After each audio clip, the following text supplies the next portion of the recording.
한미 정상회담이 채 한 달도 안 남았는데 양국 간 대형 악재가 터졌습니다. 미국이 우리 대통령실을 도청한 걸로 보이는 문건이 SNS를 통해 퍼진 거죠.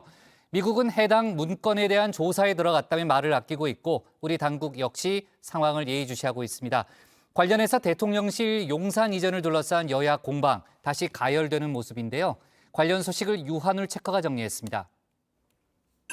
네, 5시 하면 다정해 정혜원들의 뉴스 큐레이터 울체커입니다. 월요일에 뉴스픽 5 바로 들어갑니다. 오늘 준비한 소식은요. 미국 도청 파문, 마약과의 전쟁, 나흘째 불통, 스쿨존 참변, 100년 만에 귀국으로 가져왔습니다.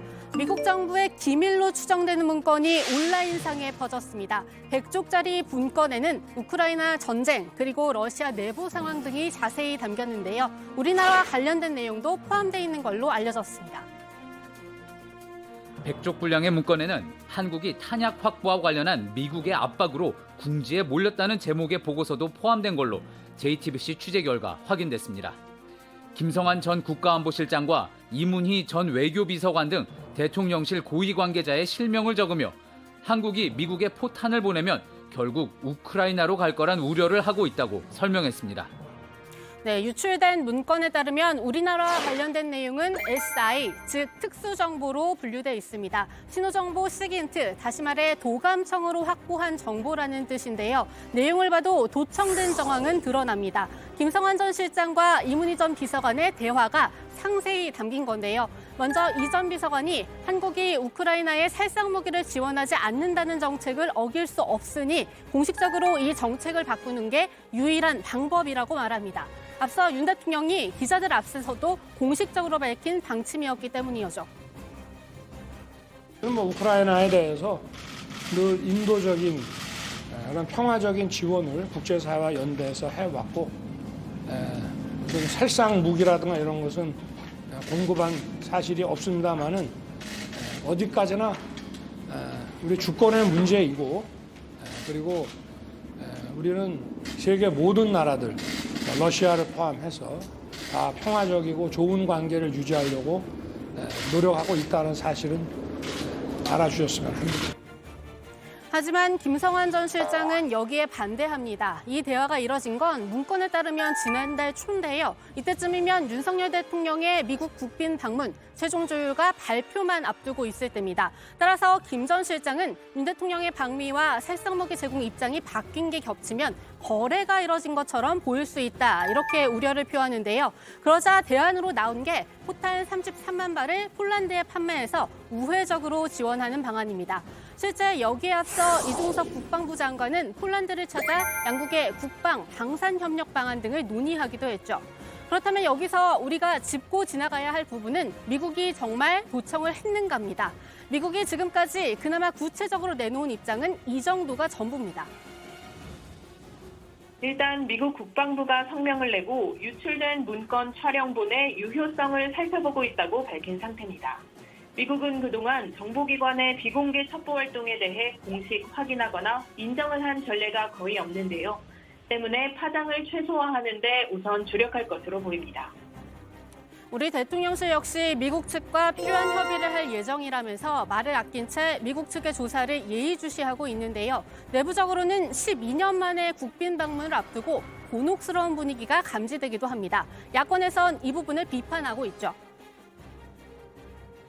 도대체 용산과 워싱턴 간에 무슨 일이 있었던 것입니까? 이달 말에 있을 윤석열 대통령의 방미가 이대로 정상적으로 추진될 수 있을지, 과연 이런 식으로 해선 어떻게 국익을 확보할 것인지도 의문입니다. 국회 운영위원회와 외통위, 정보위, 국방위의 즉각적인 소집을 요구합니다. 국민의힘은 이런 심각한 상황인데도 대통령 심기 경호만 계속하겠습니까? 더욱이 우리나라에 대한 미국의 도청 논란, 이번이 벌써 3번째입니다. 2013년 미국 국가안보국 NSA에서 근무했던 스노든에 의해서 폭로된 적이 있고요. 훨씬 더 앞서 1976년엔 미국 CIA가 청와대 도청 사실이 드러난 적이 있었죠. CIA가 그런 짓 한 게 어디 어제 오늘 이야기입니까? 항상 그런 짓을 하고 있는데요. 옛날에 그 박정희 대통령 때부터 청와대 감청 문제, 도청 문제는 심각했잖아요.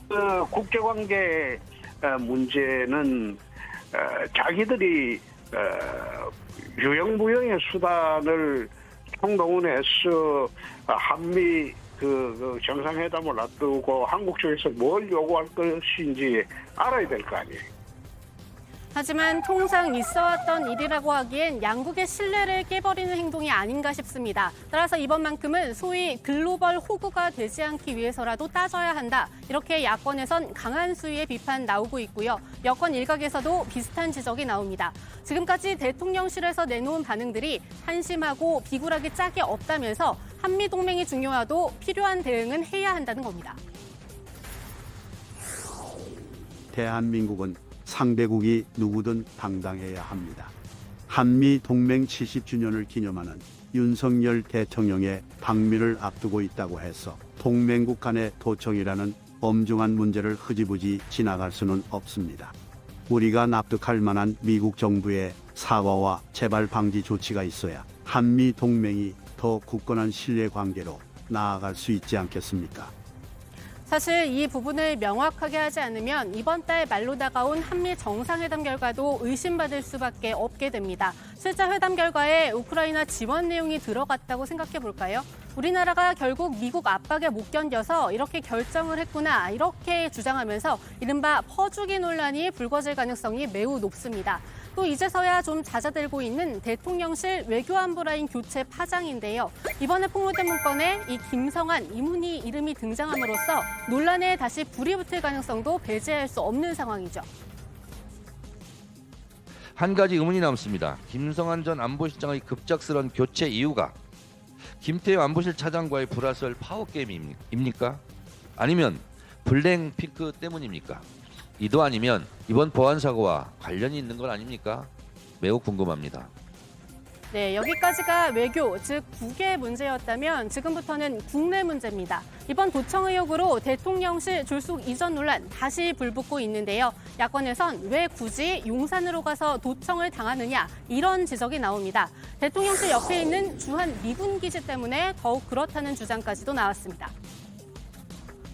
용산 미군 기지에는 미국의 그 도청 감청 정보를 수집해서 분석하는 정보 분석 센터가 위치해 있다. 그리고 그게 그 냉전 시대부터 우리가 악명 높은 엡실론이라고 하는 그 전 세계적인 전자 감시 시스템의 그 신경망이 이게 쭉 뻗어 있는데 그 신경망이 직결하는 일종의 어떤 그 정보 저수지 같은 데가 바로 용산 미군 기지고, 따라서 여기에는 한국 국방부와 미군 간에는 지금 비밀 이면 합의도 맺어져 있습니다.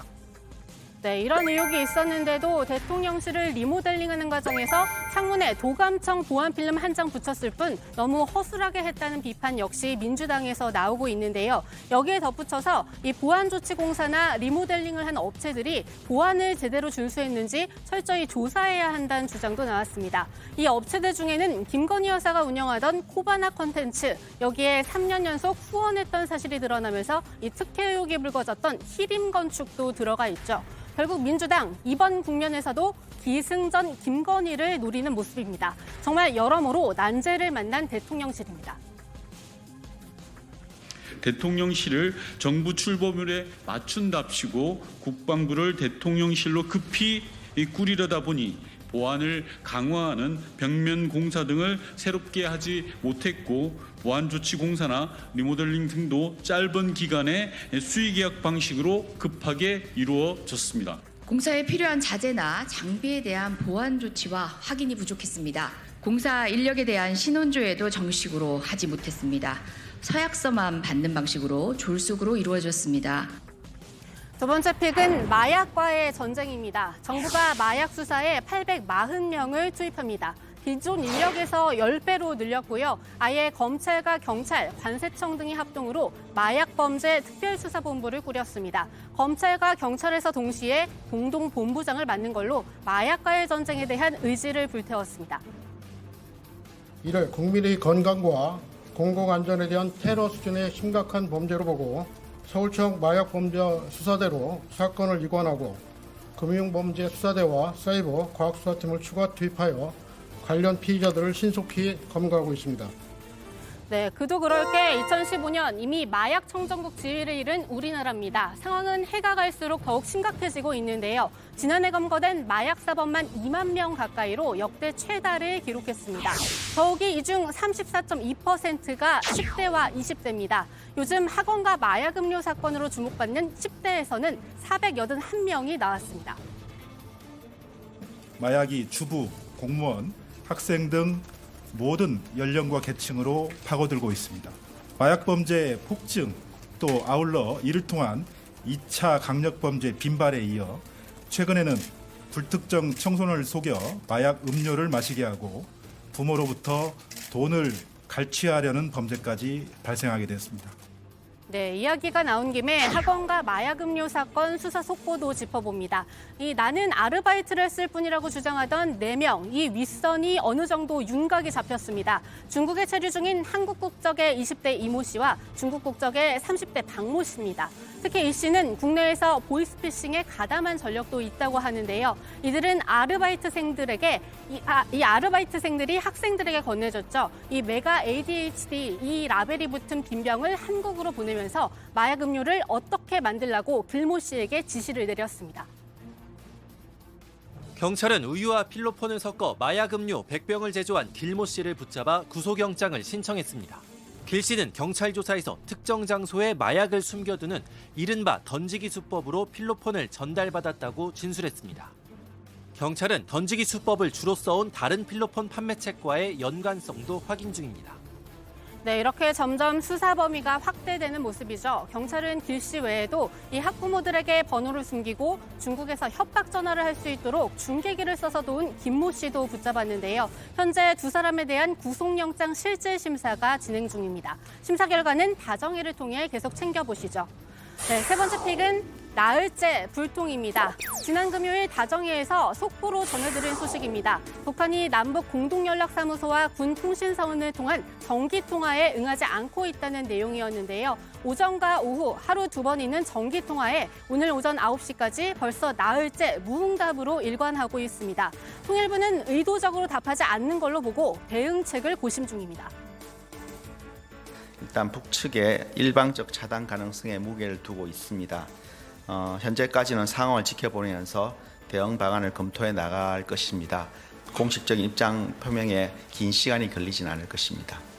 네, 다음 픽 스쿨존 참변입니다. 민식이법이 시행된 지 3년이 지났지만 어린이 보호구역, 즉 스쿨존 내 참변은 여전히 이어지고 있습니다. 이번엔 9살 초등학생이 이 대낮부터 만취해서 운전하다가 스쿨존 내 인도로 돌진한 이 60대 남성의 차량에 치여 숨졌습니다. 유족들은 더 이상의 희생은 없어야 한다면서 이 피해 학생의 이름도 공개했는데요. 바로 배승아 양입니다. 횡단보도 건널 때도 한 손을 들고 이렇게 건넜거든요. 그렇게만 해도 사고 위험이 있고 하면은 대한민국이 어떻게 사나. 모든 사람이 승아를 이제 마음속에 두고 새겨두고 더 이상 이제 이런 일이 발생되지 않도록. 네, 사고를 낸 60대 남성은 오늘 낮 2시 반부터 영장 심사를 받고 있는데요. 해당 남성은 심사를 받으러 나서는 길에 유가족들한테 죄송하다면서도 사고를 막기 위해 감속하는 등 노력을 했다고 말했습니다. 유족들은 엄벌을 호소하고 있습니다. 네, 오늘의 마지막 픽은 100년 만의 귀국입니다. 2018년 드라마 미스터 션샤인을 기억하십니까? 저도 당시 재미있게 봤는데요. 이 독립된 조국에서 See You Again 이렇게 외쳤던 주인공 유진초이, 그의 실제 모델인 황기한 애국지사가 오늘 100년 만에 독립된 고국 땅을 밟았습니다.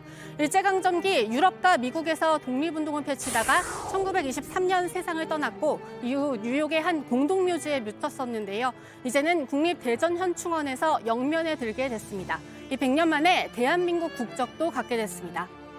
네, 오늘의 뉴스픽은 여기까지입니다. 들어가서 원픽 뽑겠습니다. 뉴스픽 5였습니다.